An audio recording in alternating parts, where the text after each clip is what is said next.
Réfléchissez bien avant d'aller accoucher aux États-Unis. Ça peut vous coûter un bras.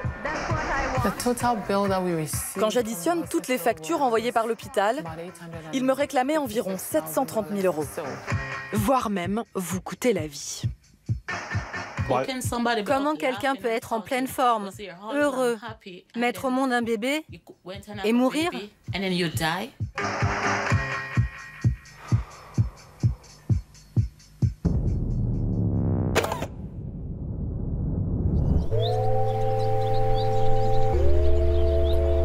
Le jour se lève à peine sur Central Park. Les chiens promènent leur maître, les joggers usent leur basket.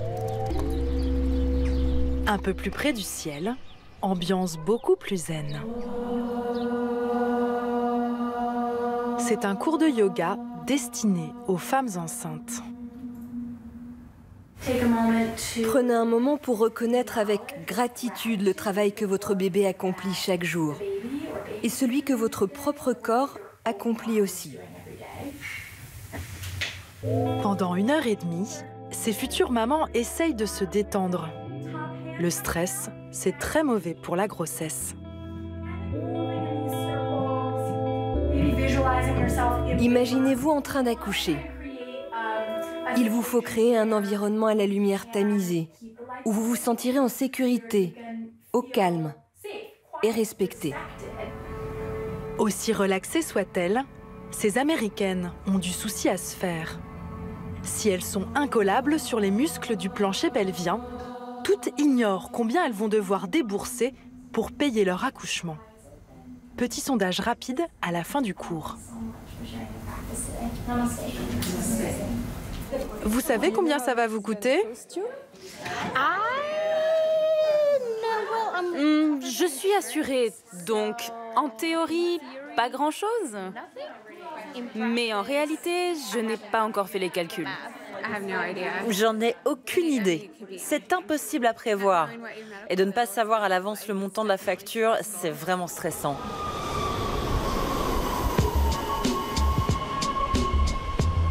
Contrairement à la France, où l'accouchement est entièrement pris en charge, aux États-Unis, les femmes le financent en grande partie elles-mêmes. En moyenne, elles dépensent plus de 5 000 € de leur poche pour payer leur accouchement. Parfois plus, beaucoup plus. Les États-Unis arrivent premiers au classement des pays où donner la vie coûte le plus cher.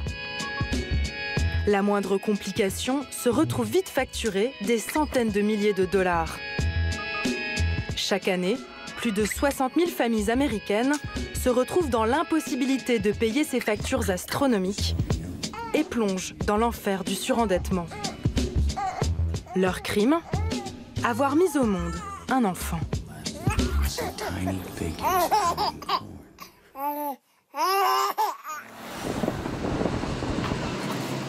Une petite maison au nord du Queens, à New York. Le facteur vient de passer. Une facture. Encore une facture. C'est tout pour aujourd'hui. Kristen est enceinte. C'est sa 4e grossesse en 4 ans. Elle a eu un enfant et malheureusement fait 2 fausses couches. Là, elle en est à sa 17e semaine et pour le moment, tout va bien. Celle-ci s'élève à 340 € pour un test tout à fait banal. Cool. Et celle-là? Oh, 1 360 €. C'est le test qu'on doit faire pour détecter la trisomie 21. Celui-là n'est pas totalement remboursé. Super. L'assurance de Kristen a beau coûter 1 200 € par mois, elle doit quand même financer elle-même une bonne partie de ses dépenses de santé. Celle-là remonte à l'année dernière lorsque j'ai fait une fausse couche. L'hôpital me réclame 1 500 € pour l'intervention que j'ai subie. Et ça s'est passé en février. Et depuis tous les mois, il m'envoie des relances. Est-ce que vous allez la payer? Non. Kristen travaille pour une start-up. Ses revenus ne lui permettent pas de payer de telles sommes. Elle va donc tenter d'obtenir un rabais. Aussi surprenant que cela puisse paraître pour nous Français, aux États-Unis, les factures médicales, ça se négocie. Merci pour votre appel à l'hôpital. Vous pouvez désormais payer vos factures en ligne. J'ai probablement perdu une semaine de ma vie à essayer de parler avec les services de facturation. Bonjour, comment puis-je vous aider? Bonjour, je souhaiterais demander une réduction ou une aide financière pour une facture que vous m'avez adressée. Un long tunnel commence alors. Je n'ai jamais reçu ce formulaire. Au bout du fil, on a l'impression d'être en ligne avec le service client d'un grand magasin ou d'un opérateur téléphonique. Quelles sont les réductions les plus élevées et les moins élevées? La standardiste botte systématiquement en touche. Cette information figure sur notre site internet. Ok. Au revoir. Je n'aime pas qu'on me dise non. Il faut vraiment avoir un caractère de pitbull pour ne pas baisser les bras. Malgré ses nombreuses factures, Kristen a choisi de faire un autre enfant. Petit conseil de cette Américaine à ses compatriotes enceintes. Espérez le meilleur, mais préparez-vous au pire. Et mettez de l'argent de côté, parce que vous allez en avoir besoin. Il n'existe pas vraiment de solution pour se préserver de ces factures exorbitantes. Seules les Américaines les plus pauvres bénéficient d'une couverture médicale totale et gratuite durant leur grossesse et leur accouchement. Les autres doivent souscrire à des assurances privées, coûteuses et pas toujours protectrices. Quand Stella a appris qu'elle attendait des triplés, elle a pris la meilleure assurance disponible sur le marché, une assurance à 1 900 € par mois. Allez, on va s'asseoir. Les 3 petits derniers de la famille, Janrik, Elvik et Aljed, sont nés prématurés le 18 février 2016, 2 mois avant le terme. Qui est prêt à passer à table? Moi. Tu es prêt? Oui. Super. Et toi, tu veux manger? Assieds-toi. C'est bien.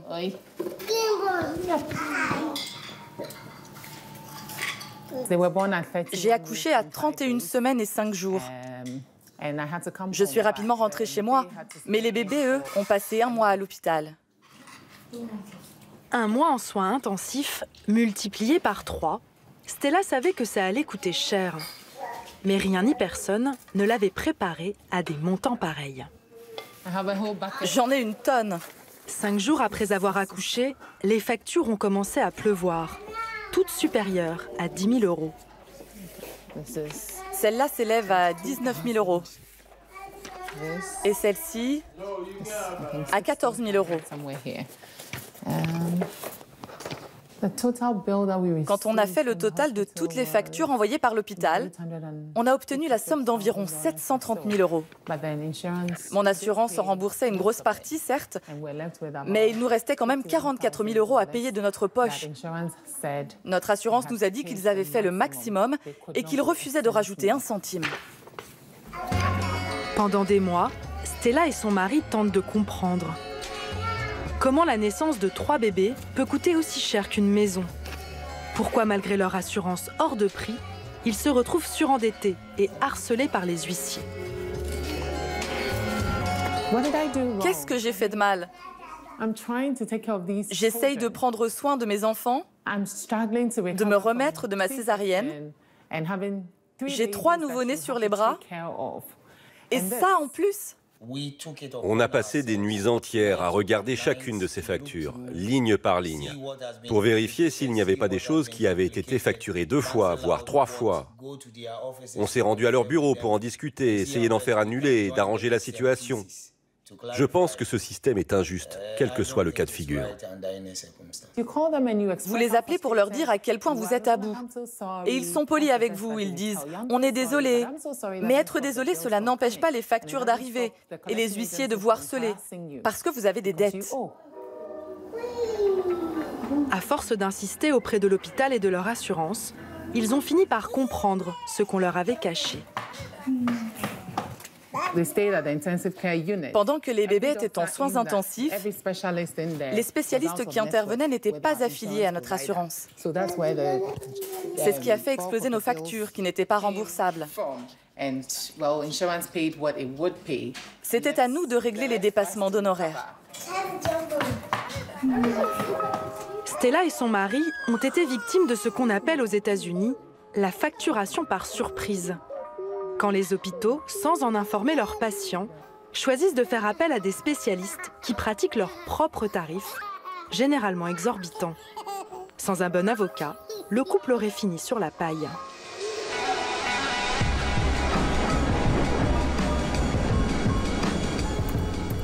Leur facture s'élevait à 44 000 €. Ils n'ont finalement payé que 1 100 €. C'est Maria qui leur a sauvé la mise.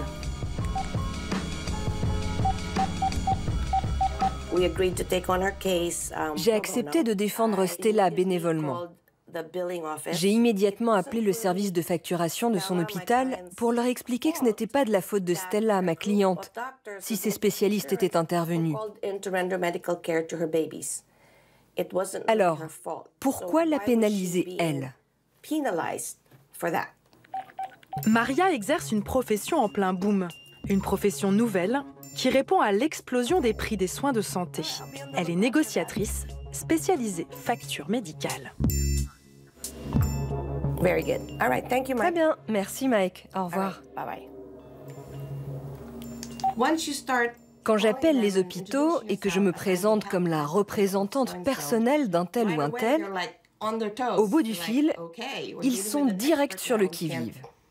Ils se disent, on a affaire à une experte, on ne peut pas la rouler dans la farine. Ils savent qu'à nous, on ne la fait pas. On sait comment fonctionne leur petit jeu. Maria, je voudrais juste vérifier qu'on a bien mis à jour notre fichier client. Derek a embauché Maria il y a 1 an. Une belle prise de guerre. Avant, elle travaillait au service de facturation d'un grand hôpital de la région.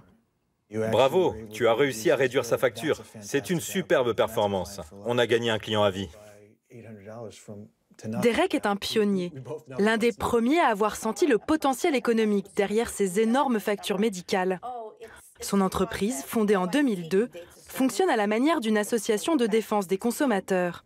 Sauf que son but reste quand même de faire de l'argent. On facture aux clients 35% des économies réalisées. Donc une grosse facture médicale pour un patient, c'est une bonne nouvelle pour vous. Le système est tel qu'il est. Et nous, on aide les gens à s'y retrouver. C'est comme les impôts, en fait. Vous faites appel à un comptable pour gérer vos déclarations, parce que vous n'avez pas le temps d'y comprendre quelque chose. Vous ne pensez pas qu'un jour le système s'améliorera et qu'on n'aura plus besoin de vous? Non. Le seul changement que j'entrevois, c'est un besoin de plus en plus grand pour des défenseurs comme nous, aux États-Unis et aussi à l'étranger. Derek mise sur un système de santé toujours plus complexe et des frais médicaux toujours plus élevés. Et l'actualité lui donne raison. Depuis son arrivée au pouvoir, Donald Trump n'a de cesse de militer pour que les femmes soient moins bien remboursées. Une photo résume à elle seule sa philosophie. On le voit entouré d'hommes grisonnants, plus vraiment en âge de procréer, occupés à supprimer l'obligation faite aux assurances d'inclure les soins maternels dans toutes leurs formules. Grâce à ces messieurs, ce qui était mal remboursé pourrait ne plus l'être du tout.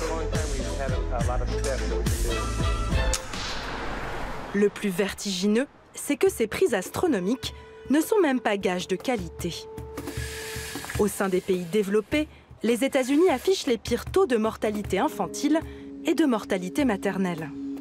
Chaque année, plus de 700 femmes y meurent en couche, un nombre en constante augmentation. Parmi les pays de l'OCDE, seul le Mexique fait pire. Comment mettre fin à ce paradoxe? À Washington, en avril dernier, une conférence s'est attaquée à la question. À la tribune, Carole Sakala, chercheuse et militante pour des soins maternels moins chers et de meilleure qualité.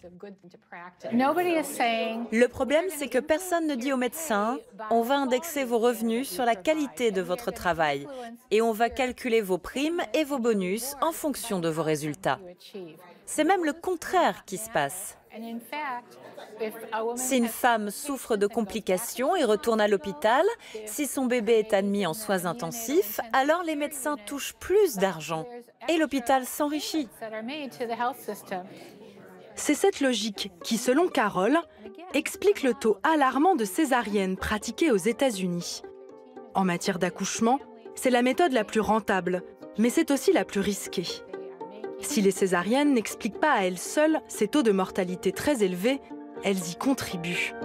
Comme toute opération chirurgicale, la césarienne n'a rien d'anodin. Et quand des complications surviennent, elles sont parfois mortelles. Comme une femme sur 3 aux États-Unis, Tanessia a accouché par césarienne. Sur ces images, tournées avant l'opération, la trentenaire affiche sa joie de vivre, son premier fils dans les bras. Elle est décédée après sa césarienne en novembre dernier. C'est ma sœur. Le drame a pris toute la famille par surprise. Depuis, ils se repassent le film des événements sans comprendre ce qui a bien pu se passer.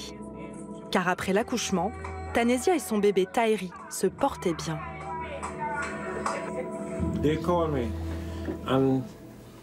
Vers 22 h, j'ai reçu un appel de l'hôpital pour me dire que ma fille était dans des conditions critiques et qu'on devait venir tout de suite pour la voir. Quand on est arrivé sur place, il y avait plein d'infirmières et de docteurs autour d'elle, en train d'essayer de la ranimer. J'ai demandé « Qu'est-ce qui s'est passé ?» Ils m'ont dit « Son cœur s'est arrêté ». Tout porte à croire que Tanessia est décédée d'une embolie pulmonaire, une complication classique après une césarienne. Le principal problème, c'est que les médecins ne pensent qu'à s'en mettre plein les poches. Celui qui a dit à ma sœur qu'elle devait accoucher par césarienne l'a fait sans aucune justification médicale.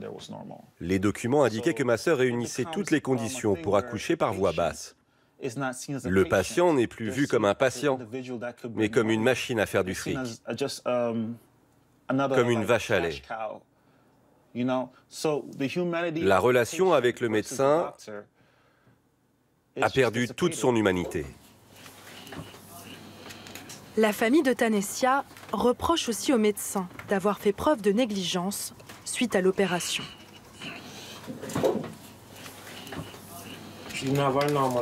Elle avait le teint verdâtre et du mal à respirer. Je lui ai demandé, Tanessia, qu'est-ce qui se passe? Elle m'a répondu que les médecins lui avaient dit qu'elle allait recevoir une transfusion sanguine et que donc elle attendait. Une infirmière était assise juste à côté. Elle n'a même pas bougé le petit doigt. Elle ne l'a pas ausculté. Elle s'en fichait. Elle est restée immobile, sans nous adresser la parole. Pas un mot, rien. C'est de la négligence. Du défaut de soins. Tanessia n'est pas un cas isolé. Ces négligences toucheraient principalement les patientes noires. Aux États-Unis, une femme noire a 3 à 4 fois plus de risques de mourir en couche qu'une femme blanche. Parce qu'elles sont globalement moins aisées et moins bien traitées, les Afro-Américaines subissent le racisme jusque dans les salles d'accouchement. Notre système protège ceux qui réalisent les opérations médicales, des opérations parfois complètement inutiles, et ignore la personne la plus fragile, le patient, qui aurait justement besoin d'être protégé. C'est le système qui existe, et c'est ce système qu'on doit changer. Salut, Monsieur Tairi. C'est le 2e enfant de ma sœur. Et comment vas-tu, petit bonhomme? Qu'est-ce que vous allez dire à Tairi quand il sera grand? Que ce n'est pas de sa faute si sa mère est morte. Ce n'est pas de sa faute. Tu as raison. C'est la faute de l'hôpital.